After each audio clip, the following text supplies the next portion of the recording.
I will now call to order this regular meeting of the Board of Public Works this Tuesday, February 1st of 2022. First up, we have messages from board members. Do we have any messages from the board this evening? I do. I just want to tell everyone to be extremely safe as we head into this potential storm that sounds like it may be a real storm. So when you're out there, be very, very careful. And we're hoping most people stay off the streets and take care. So thank you all for all you're doing and good luck. Thank you, Beth. I also would like to add a note of thanks to city staff who have been working especially hard over the last several weeks, just with staffing shortages and other issues, but then also heading into this storm, knowing that we have people from all across the city prepared to respond and ask the public's patience. Both, if the roads start getting bad, if you don't absolutely have to be somewhere, please let the crews do their job and clear the roads. And then also just being aware that, and Adam may talk about this in a staff report, sanitation could be affected by weather issues as well. So just being prepared for what might come, and thanks in advance for the patience that everyone exhibits, including city staff when they have to work above and beyond. So appreciate that. I will just echo everything that Beth and Kyla said. All right, we will move on to petitions and remonstrances. First up, do we have any public comment about something that is not on our agenda at all this evening? Any public comment on something not on our agenda? If you have a comment, raise hand or chat function. I see we do have a raised hand from Mr. Alexander.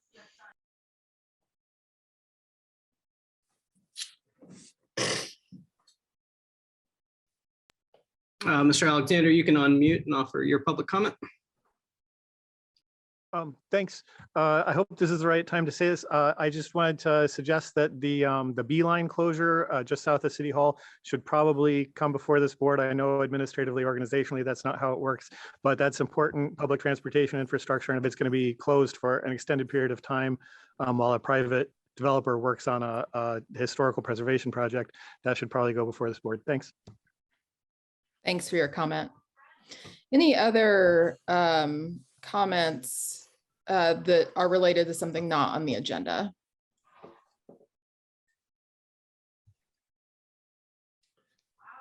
Miss Kayla, or sorry. Yes, we'll get to the next petition here in just a second. I think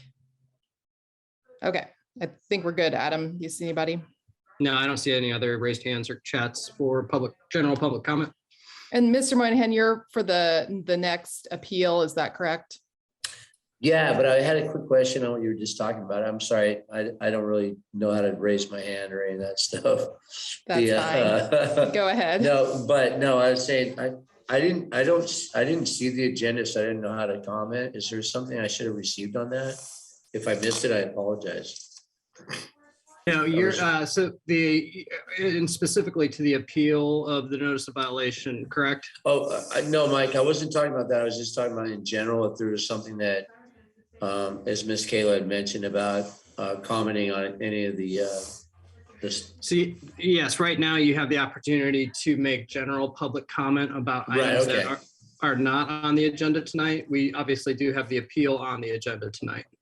Understood, and I apologize. I just wanted to make sure I wasn't missing something, Mike. Nope, you're perfect. No, that's fine. That's fine. I don't believe we have any other public comment not on the agenda. So we will now move to the appeal notice of violation for right-of-way use along East 14th Street and North Dunn Street from Landmark Construction.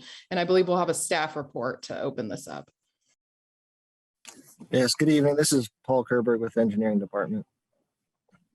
So Landmark Construction filed the appeal for a notice of violation. The violation was $25,300. And this violation covered the dates from January 7th, 2022 to January 11th, 2022. They came into compliance on January 12th. This was following some initial violations they received, and they did pay those. Per city code, permittees have the ability to appeal the NOV to the Board of Public Works. The board can uphold, deny, or waive or adjust the fees as they feel necessary. The NOV being appealed was dated January 18th, and the appeal was filed January 21st. This is Landmark's third notice of violation.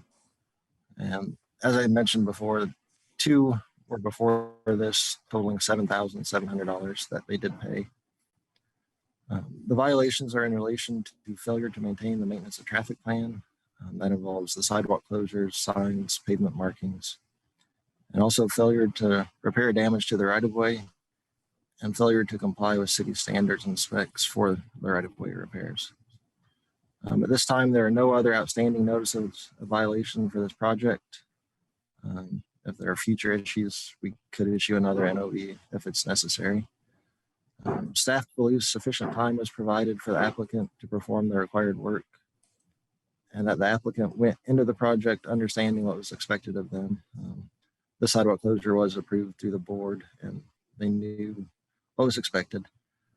The engineering department recognizes it's a significant fine, but it's also a significant project, impacts city right-of-way. And then representatives from Landmark are here to discuss, and be happy to answer more questions.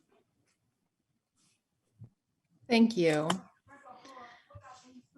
Now it's an opportunity to hear from the members who are appealing the notice of violation.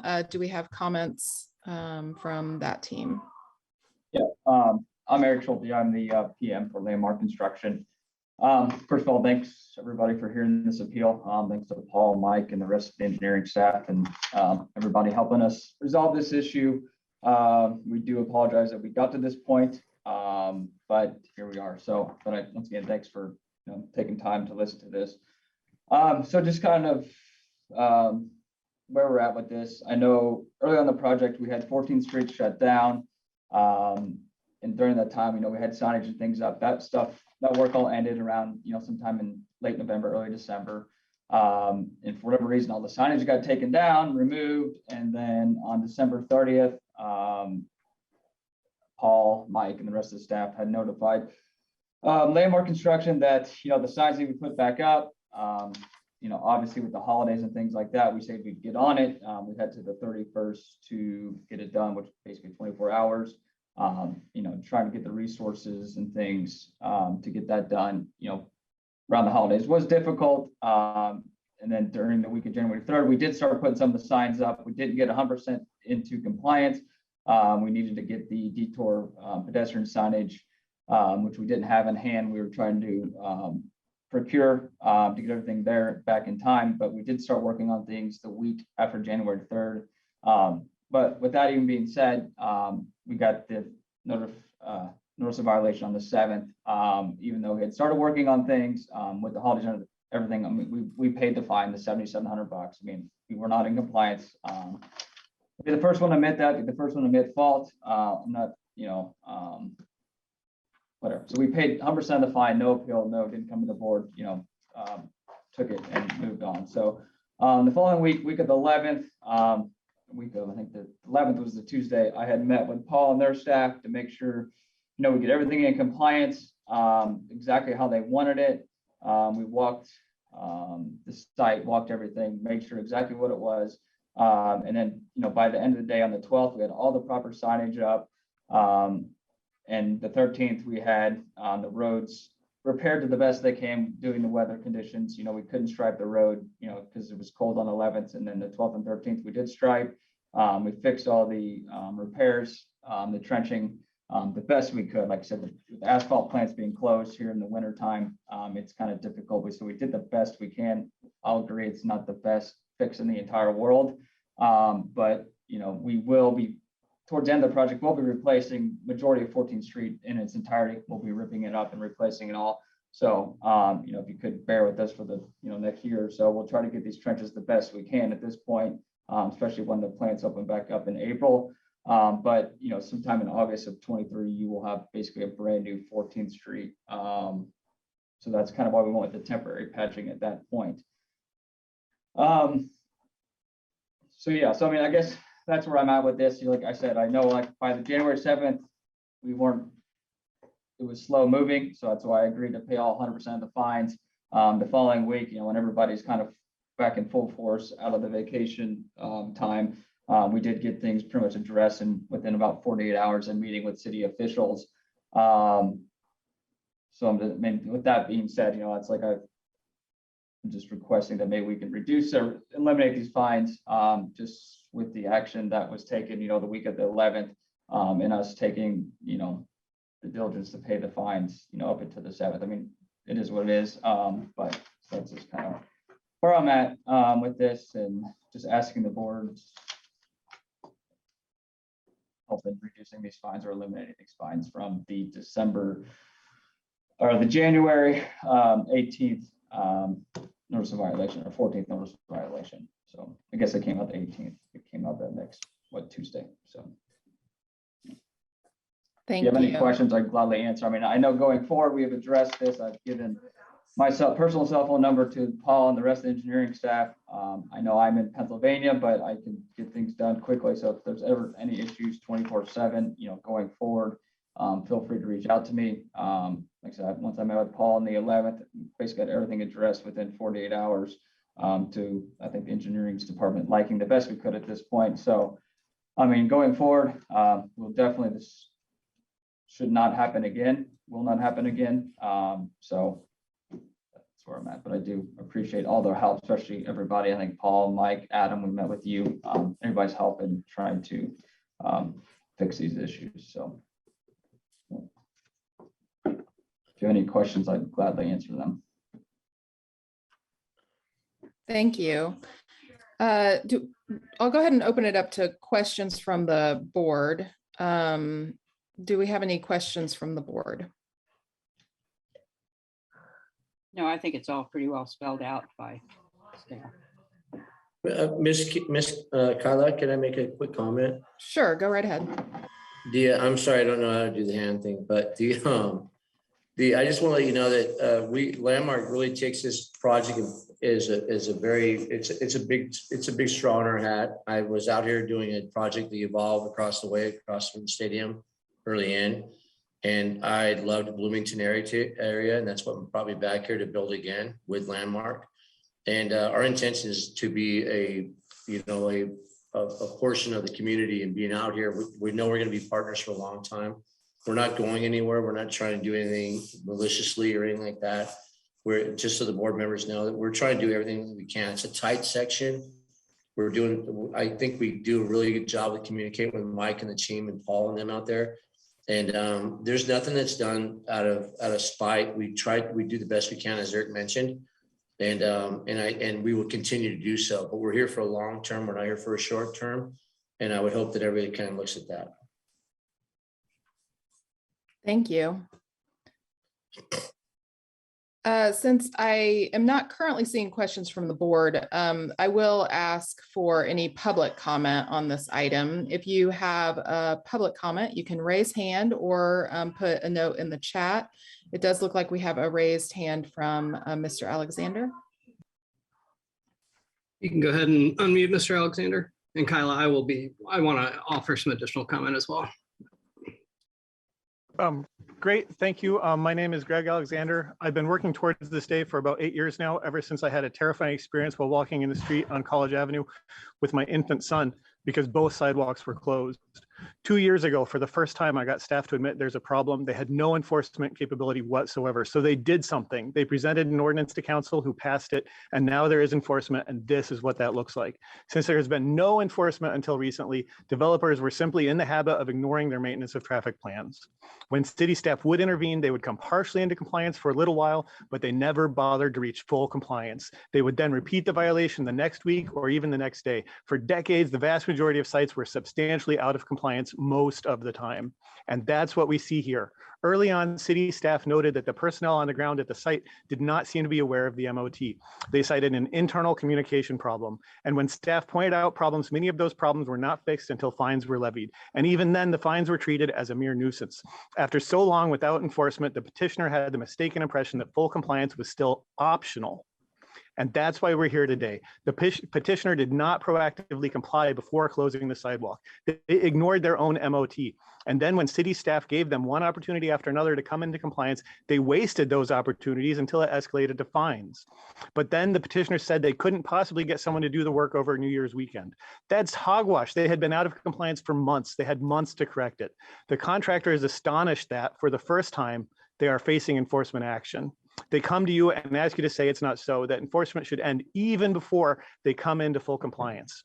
This stuff matters. This is an important pedestrian corridor, especially for IU students who live in this dense neighborhood. I've already witnessed pedestrians walking in the street there, including specifically in the first week of January. The petitioner will need an incentive to continue to comply with their MOT. For the last 3 months of any project, there's a flood of subcontractors. Uniformly, the subs are not aware of the MOT and do not comply with it. They all park their trucks and cranes in the designated pedestrian area. They move the fencing and barricades around. Violations are so repetitive, staff can't possibly keep up, and they become demoralized and adapt a mindset. They'll just wait for the project to be over. If you honor this fine today, the petitioner will tell the subcontractors about the MOT. If you strike down the fine, they won't. It's as simple as that. You can decide whether the petitioner takes this seriously. But even that's not enough. It's not enough for the petitioner to tell the subcontractors. They must enforce it internally. Their site supervisor must habitually correct subs who violate the MOT.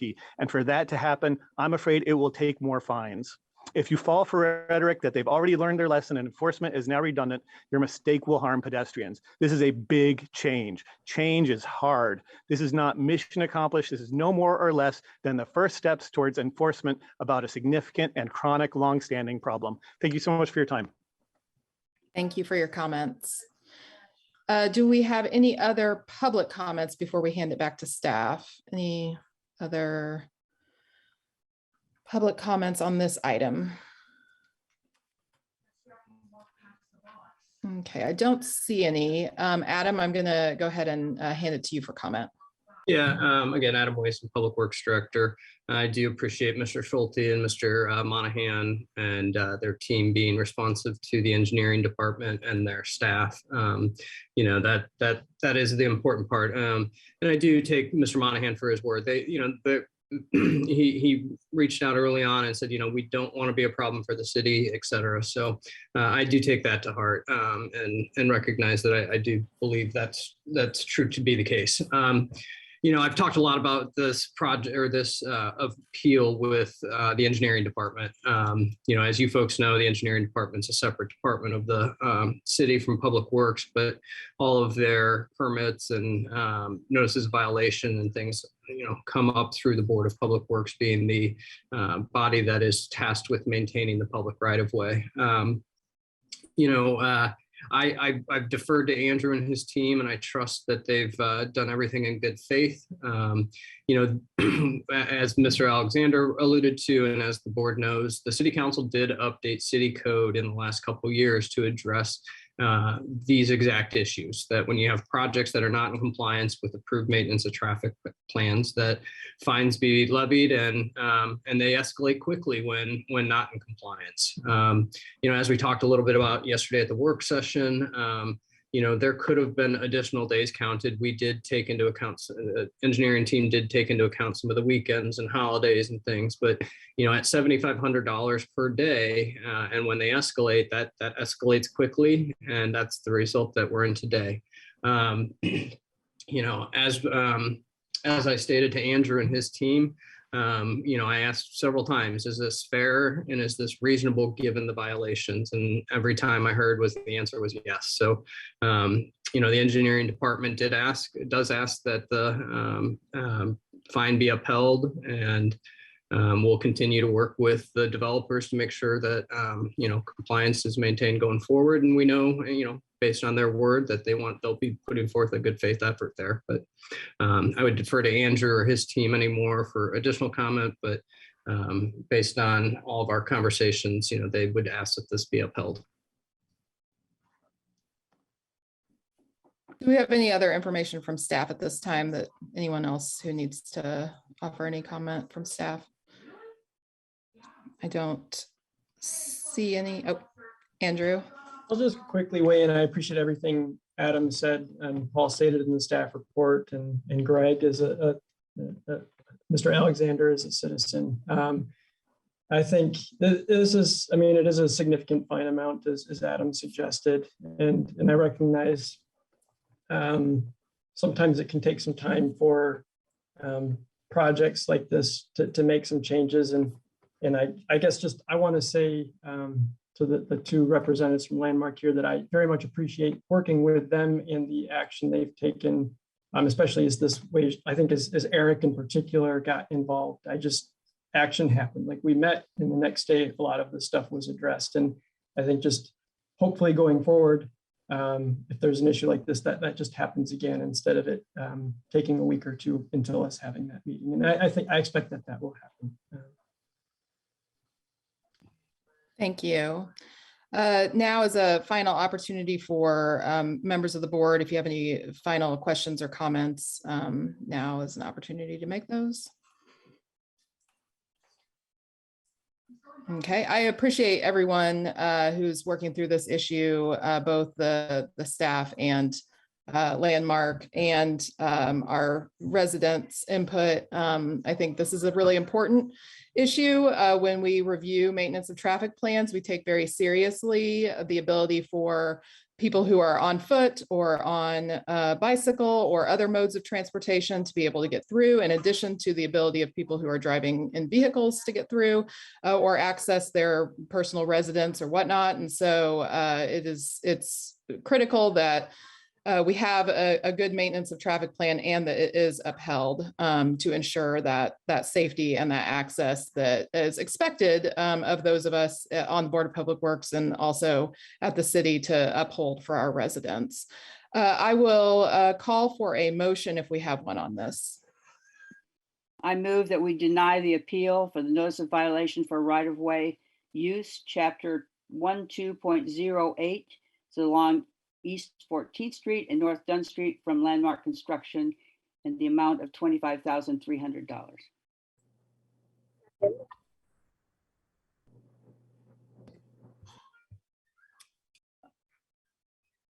Adam, did you?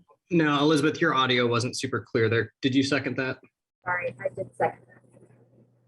We have a motion and a second. I will call a roll call vote. Beth Hollingsworth? Yes. Elizabeth Perone? Can you say that one more time? Sorry. Yes. Thank you. Kyla Cox-Deckard, yes. Motion passes. Next, thank you. Next up, we have the consent agenda. Under the consent agenda, we have approval of minutes for January 18th of 2022. We have a bonding agreement with Indiana University, environmental indemnification agreement for 201 West 17th Street right-of-way acquisition, environmental indemnification agreement for 401 West 17th Street right-of-way acquisition, addendum number 1 to contract with MSI for security patrols at parking garages, the service agreement with Office Pride for parking services, renewal of contract with Park Mobile for parking meter services, and approval of payroll. Do we have any items that need to be removed from the consent agenda this evening? Hearing none. Do we have any public comment on the items in the consent agenda this evening? Again, if you want to make public comment, you can use the raised hand function. You can also add a comment in the chat.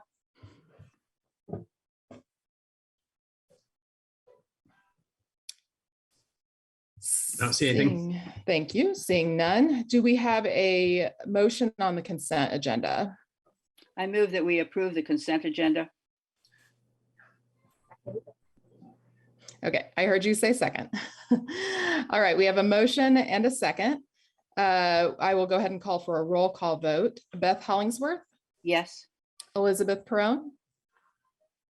Yes. Kyla Cox-Deckard, yes. Motion passes. Next, under new business, we have change order number 3 for the downtown curb ramp improvements Phase 2 project. Good evening. This is Roy Ayton with the City Engineering Department. This local project was led on March 19, 2019, and was awarded to Groomer Construction on April 2nd, 2019. Work began in May and construction was completed in September 2019. The project included the replacement and repair of ADA accessible curb ramps at 15 locations through the downtown area. This third and final change order will adjust the final quantities for the project. The majority of the adjustments between estimated quantities and final quantities are minor in nature. 2 items that constitute larger deviations are as follows. The compacted aggregate number 53, this item was used as crushed stone under the curbs, sidewalks, and road patches. During construction, large portions of concrete were discovered and excavated. The stone was used to fill the voids. This item ran 40% over the estimated quantities for an additional amount of $23,072.85.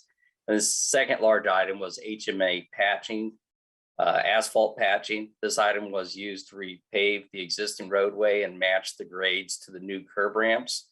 Additional material was needed beyond the estimated amount to account for the larger than anticipated patches. This item ran 91% over the estimated quantity for an addition of $13,456.80. The remaining items that are itemized on the change order are the results in a net change order amount of $40,425.98 to the current contract amount of $499,049.02, which will give us a final contract amount for the project of $539,475. I'm available for any questions. Was the project completed in September of 2019? Yes, we reached substantial completion was back in September of 2019. Thank you. Roy, can you just talk about why the project was completed in 2019 yet the change order just coming forward now? So the change order was requested back in 2019, and this was for final quantities on a lot of the items. Some of the items the city would not pay just because they had not provided the information that we were requiring in order to have payment. So we did a lot of communication, a lot of work with the contractor who was very responsive for it.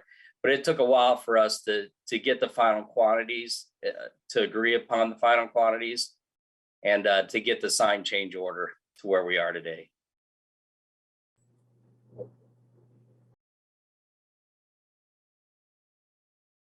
Any other questions on this item? Any public comment on this item?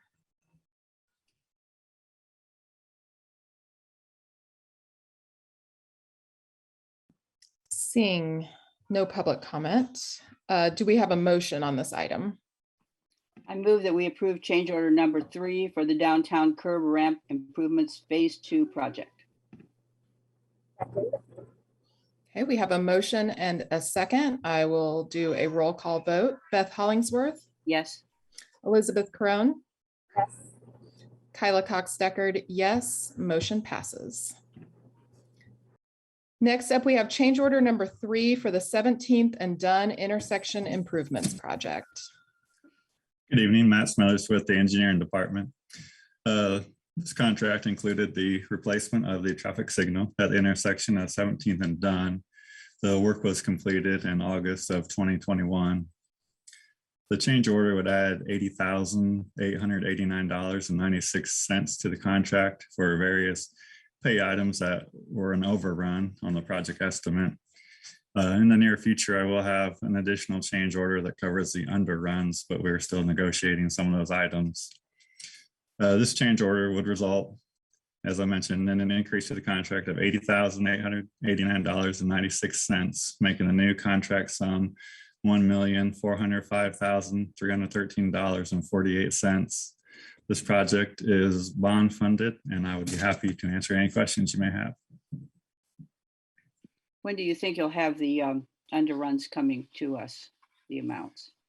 Hopefully in the next week or so. The contractor has been somewhat busy with bidding out some other projects, so they haven't had adequate time to work with me recently on that, but we hope to have it settled soon. Okay, thank you.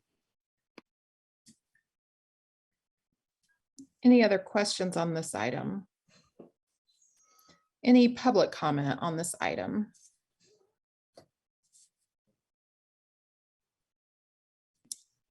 Seeing none, is there a motion on this item? I move that we approve change order number 3 for the 17th and Dunn intersection improvements project. Oh, we couldn't quite hear you, Elizabeth. I'm sorry. Second. Okay, I got your motion, Beth. I just didn't Okay, have all right, Elizabeth's and the second. So second. now I have a motion and a second. I will call a roll call vote. Beth Hollingsworth, Yes. Elizabeth Crone, Yes. Kyla Cox-Deckard, yes. Motion passes. Next up, we have change order number 2 for the 3rd and Indiana signal replacement project. Matt Smethers with the engineering department again. This contract included the replacement of the traffic signal at the intersection of 3rd Street and Indiana Avenue. Work was completed in August of 2021. This change order would add $359.20 to the contract, and this covers both the overruns and the underruns on the pay items for the contract. This will be the last change order for the contract. The new contract sum, if the change order is approved, would be $336,593.62. This project is TIF funded and is contingent upon approval from the Redevelopment Commission. Be happy to answer any questions. Thanks. Any questions? Yeah, just when do you expect to have that, the redevelopment commission? Okay. It's on the agenda for the meeting next week. Okay. Any public comment on this item?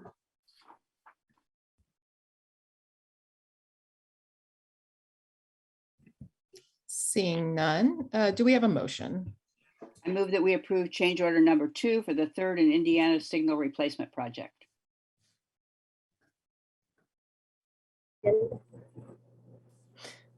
Okay, we have a motion and a second. I will call a roll call vote. Beth Hollingsworth, Yes. Elizabeth Crone, Yes. Kyla Cox-Deckard, yes. Motion passes. Next up, thank you. Next up is staff reports and other business. Good evening, Adam Wason again, Public Works for the City of Bloomington. Just wanted to start with a big shout out and thank you to some staff in the City Sanitation Department and some other areas of Public Works that went above and beyond in the last couple of weeks. As many of you know, on Thursday, January 20th, sanitation staff was down about 50% of crews with various COVID cases and close contacts and, all the impacts with COVID. At very early that morning, we had to call off our recycling routes and just focus on trash pickup. Once we finished out those routes around 1 o'clock that day, worked with staff and took volunteers and those that would be willing to stay over, work overtime. Originally, we were just planning a couple hours to try to get a dent made in the recycling and maybe finish it up on Friday. But after talking with staff, we had 8 volunteers from sanitation. We had 2 staff members over from the city street department, as well as some staff from the administrative office out helping, and just wanted to by name say thank you to Denise Kinzer, the office manager, who was kind of the ringleader down there. Joe Morrow, Bobby Chambers, Mikey Corder. They took a truck and went and hit certain neighborhoods and just kept going until they were done with those. Britt Shipley and Aaron Stillions both came over to the street department and helped for the day. Just tremendous effort from them. Not many people are going to volunteer to come work in the sanitation department for a day, but both of those guys did without hesitation. Also, Jerry McIntyre, Brad Elkins, Kevin Fulford, Andrew Height, and Jeff Wolford, all laborers and master equipment operators at the sanitation division, went and also worked separate routes till about 5:30 that night when everybody wrapped up. So just a big shout out. Thank you to each of those folks individually. Thanks to Michael Large from the admin office for stepping in and helping out. You know, the staff members at sanitation get there, clock in at 4:30 in the morning. So the kind of day they had that day just deserves more than just a big thank you. But I can't give them all $1,000 bonuses without major, you know, anyway. But just big shout out and thank you to each of them. And then just second thing for staff report today, obviously everyone's aware we've got a pretty big winter weather pattern approaching the area over the next several days. That we utilize a weather service, and the most up-to-date local information we have are that the models are still changing. I've never been one to just put 100% faith in weather predictions, but what we're learning and observing in the latest models that are being presented to us is that we'll likely tomorrow evening begin to get some of the kind of icy, rainy, sleet type of winter weather, and then overnight turning into some pretty major snow accumulation. The ranges are quite vast in what is being predicted for the accumulation of the snow, anywhere from 3 to 8 inches. Some models are showing 14 inches. I don't believe any of them until it's on the ground. But what I can tell you is that the prediction is that north of I-70 is that it might be one of the biggest, top 10 biggest snowstorms of all time. The typical factor here is that below I-70 is kind of a, you know, what do they call it, a crapshoot, or you know, who knows what will happen. But the big factor seems to be when the temperatures are going to start to drop below the freezing and turn from the rain type sleet and ice to more of a snow. So with that said, we've been working with, we're getting, you know, fully prepped and ready to go with the snow control efforts. Got volunteers from sanitation, a bunch of folks from over at sanitation went and did some additional training today in case we have a multi-day response where they could come help with some of the snow control efforts. Some folks from over at City of Bloomington Utilities, the transmission distribution department, have volunteered and did some additional training today. So just thanks in advance to all of those crew members. Thanks in advance to all the team at the street division, street department, fleet maintenance. You know, these folks are, the fleet guys especially, just unsung heroes in these winter weather events when they're making repairs to the trucks that are full of, you know, ice on the underbody and, you know, dripping cold on as they're underneath the trucks, fixing them and things. So just big thanks in advance. And just for the traveling public, you know, I'm guessing we will have some type of county-wide winter weather advisory beginning tomorrow night. And, you know, basic restrictions on travel. You know, from what we can tell, it's probably going to be one of those where if you can just stay home and not travel on Thursday, you're going to probably be better off. MCCSC has already moved to virtual for the rest of the week. I know other school districts are making decisions as well on doing snow days and delays for Thursday and Friday, or cancellations for Thursday, Friday, et cetera. So we'll be doing everything we always do. Thanks to Joe Van Dievender and his team, Jason Spear and his team at Fleet. These guys are rock solid and we're all in good hands. And we'll do everything we can to do our best out there. You know, we can never be fully say, I've learned with snow control in the last 6 years since I've been part of Public Works that we'll never make everyone 100% happy with our snow control efforts. But I also recognize the vast majority of folks don't understand what goes into, how much goes into our snow control efforts. You know, we pretty much stay until our pavement is back to being seen. You know, so until pavement's present, we pretty much stay and continue clearing roads and such. So just thanks in advance to everyone for their efforts there. No, we're going to be doing everything we can to keep the public, the traveling public safe, no matter if they're on foot, bike, or car. Just take your time, stay out of the way of the vehicles that are doing snow control, and be super safe out there. So thank you. Thanks, Adam. Thank you, Adam. Thanks to April, who's going to have to type that all up in the minutes. She's working on it now, I can tell. Yes, thank you, Adam. I'm sure he'll give you his sheet of names there, I think. You All have- right, next up, we have approval of claims. Do we have any questions from the board on claims? Okay, hearing no questions. Do we have any public comment on claims? I'm not seeing any. Is there a motion on claims? I move that we approve claim $697,439. All right, we have a motion and a second. I'll do a roll call vote. Beth Hollingsworth, Yes. Elizabeth Carone, Yes. Kyla Cox-Deckard, yes. Motion passes. And if there's nothing else this evening, I will call for adjournment.